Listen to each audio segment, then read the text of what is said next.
Hello there, my name is Arou. I'm from the IM for the Southern Sudan Referendum. Here with me is Dr. Arou from the Referendum Commission in Sudan, and I will be interviewing him. Dr. Arou, can you introduce yourself, please? Yes, Arik, thank you very much. My name is Dr. Nhial Arou.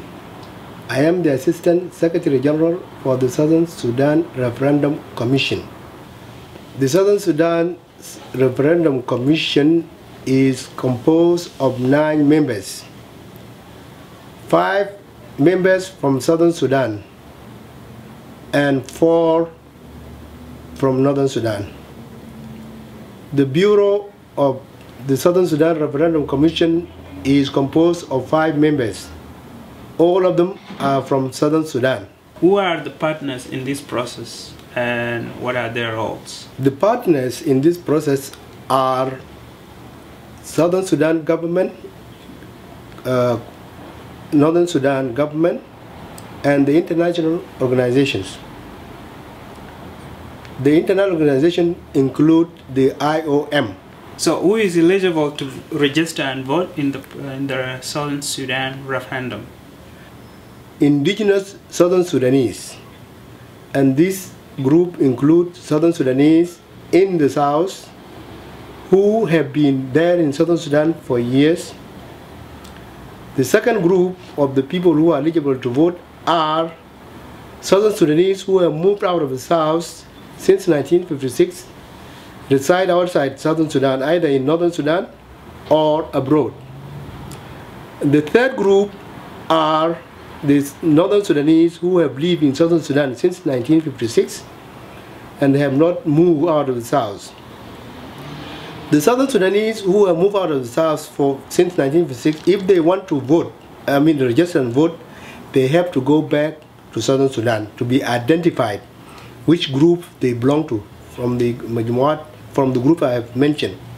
How can these groups, 3 groups, be identified to participate in the referendum? Identification of this group is this.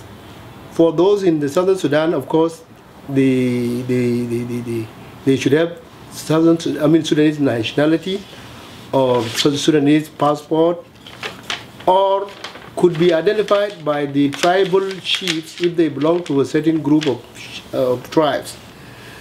For those Northern Sudanese who have lived in Southern Sudan for years, they could be identified by the other Northern Sudanese who have lived in that area, and they can say that they are Northern Sudanese who have been here for years and years.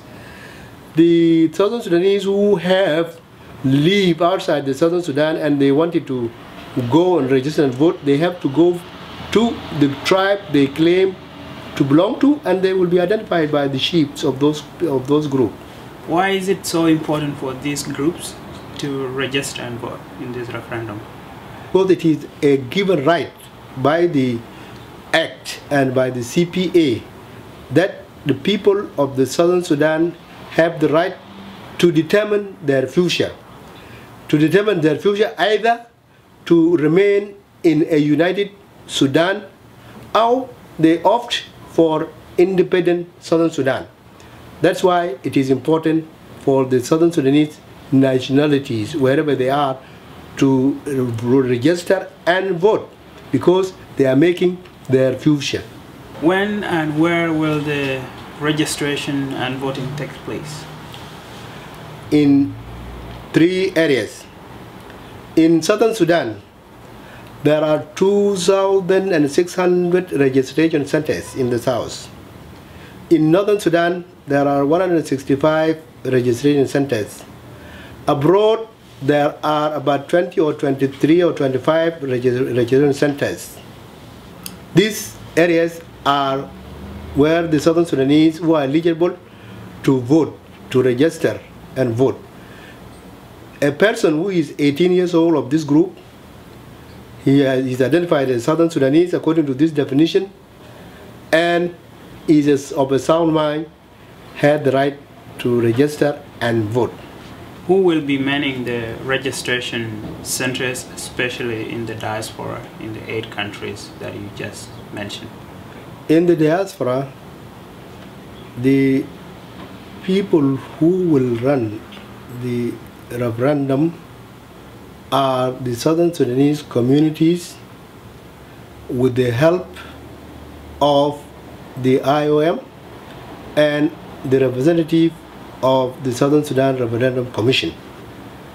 So the manning of the centers abroad is to be done by the Southern Sudanese nationals, overseas and helped by the IOM, and overseas and helped by the Southern Sudan Referendum Commission representative, who is in Canada, Peter Gadet.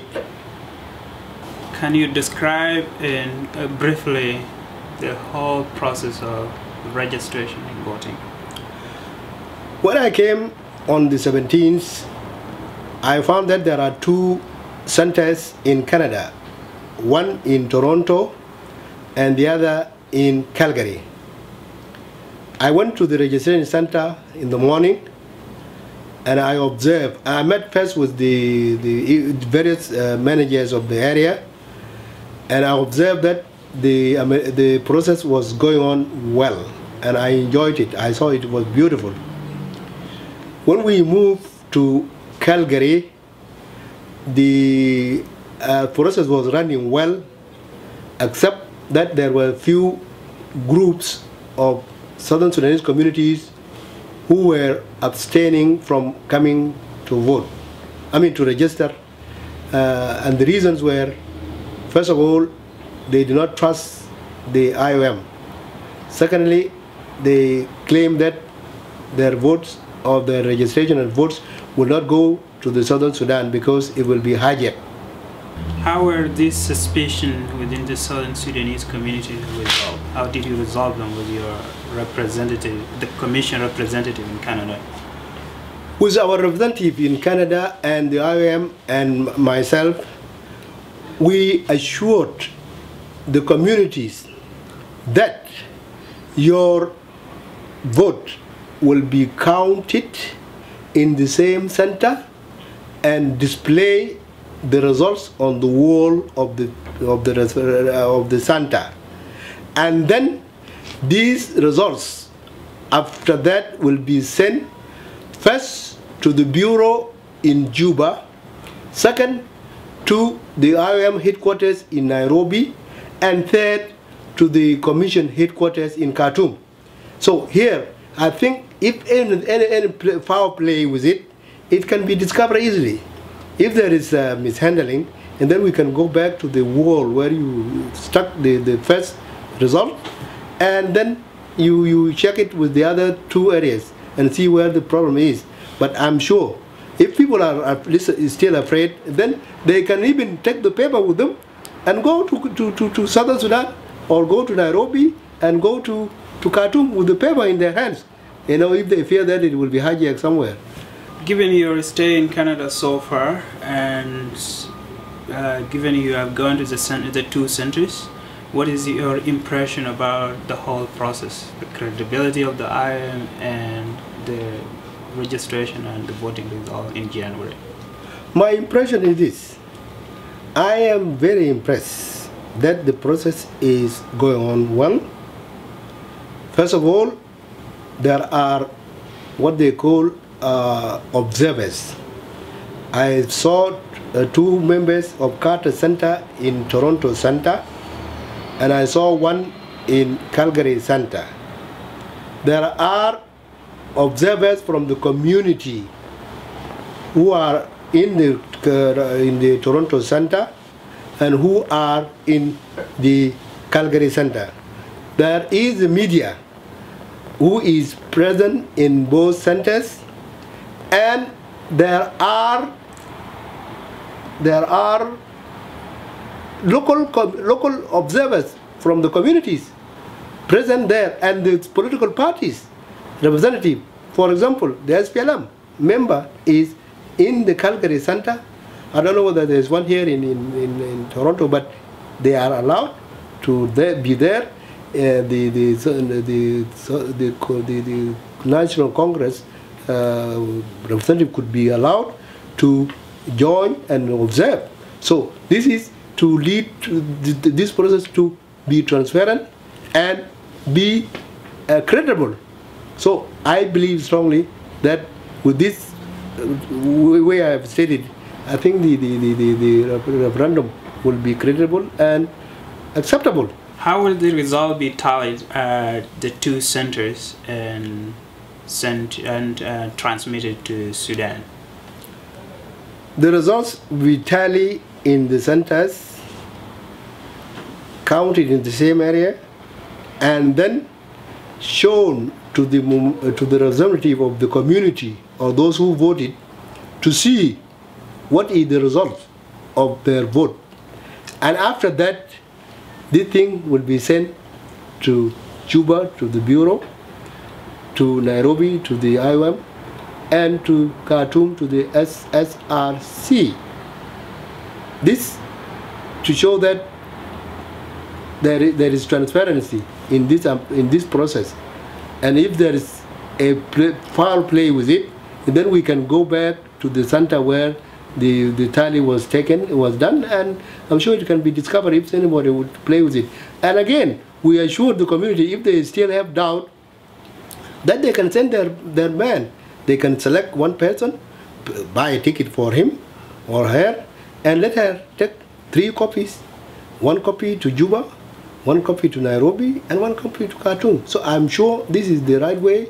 If they still fear that the process I mentioned is still doubtful, then this is the last part that they could play the role and do it. The mandate of the IAM with the commission, how did they decide to select the IAM to carry out the out-of-country voting? The commission had a memorandum of understanding with the IOM. The commission selected the IOM because IOM has worked in this area for 60 years. And IOM, wherever it was involved, has a successful referendum. Masalan, for example, the referendum in Timur and the referendum in Kosovo and other places, they were run successfully with the help of the IOM.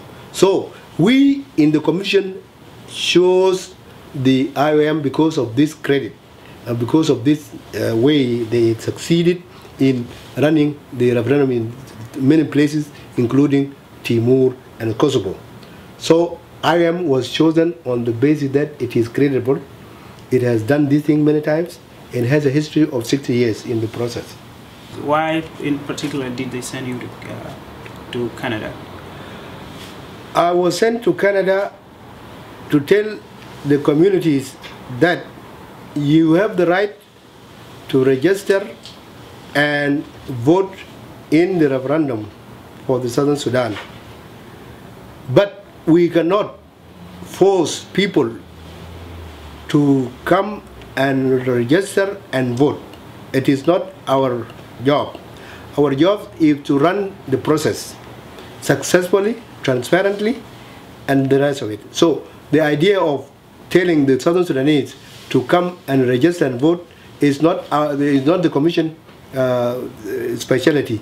The commission is to run the process, but to tell the Southern Sudanese you have the right to register and vote. But to vote which way is not our work. It is either the political parties to tell the communities whichever way to vote. Vote, of course, for either unity of Sudan or suppression of Sudan. It's not our work. Our work is to run this process successfully and transparently. It's been a pleasure having you here, Dr. Arou. So I thank you very much for having this interview with us, and have a great trip back to Sudan. It is my pleasure to be with you.